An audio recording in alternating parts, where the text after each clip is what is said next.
तो गाइस अगर बात करें कि इस समय सोशल मीडिया पे क्या चल रहा है, तो भाई साहब सोशल मीडिया पे तो केवल एक ही चीज चल रहा है। लेकिन अगर इस पे हमारे पावर स्टार पवन सिंह एक गाना लेके आ रहे हैं तो भाई साहब ये आग में घी डालने का काम करने वाले हैं।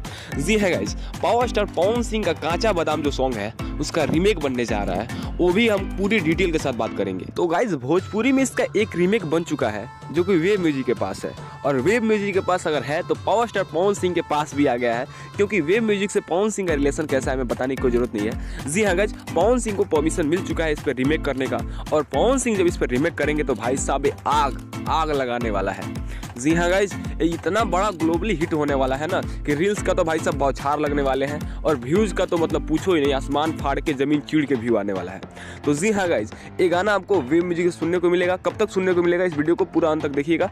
जी हाँ गाइस, लेकिन उससे पहले एक बात करते हैं पवन सिंह का एक आने वाला ऐसा सॉन्ग का जो कि तबाही है।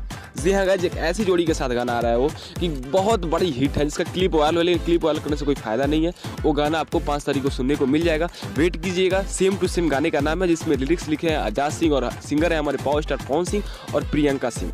जी हाँ गाइस, तो एक इतना बड़ा हिट सॉन्ग होने वाला है जो कि बहुत पुरानी जोड़ी के साथ आ रहा है, और पुरानी जोड़ी है तो पता ही है कितना हिट होने वाला है। अब बात करते हैं कि आखिर आपको कांचा बादाम का जो रीमेक सॉन्ग है पवन सिंह के मुंह से कब तक सुनने को मिल जाएगा। तो जी हाँ गाइस, ये गाना आपको मार्च महीने में सुनने को मिलेगा, क्योंकि इस पर बहुत बड़ा प्रोजेक्ट है ये, और इस पे काम करने में थोड़ा टाइम लगेगा, क्योंकि पुदीना सॉन्ग जैसे शूट हुआ था ना वैसे इस सॉन्ग को शूट करना है। जी हाँ गाइस, आपने पोस्टर देख लिया होगा, इसी प्रकार के शूट किया जाएगा उस सॉन्ग को भी, और पुदीना इतना बड़ा ही इसे भी हिट करना है। तो आपका क्या सपोर्ट है हमें कमेंट जरूर बताइएगा, और पवन सिंह का गाना सुनने के लिए आप कितना ज़्यादा एक्साइटेड हो ये भी हमें कमेंट में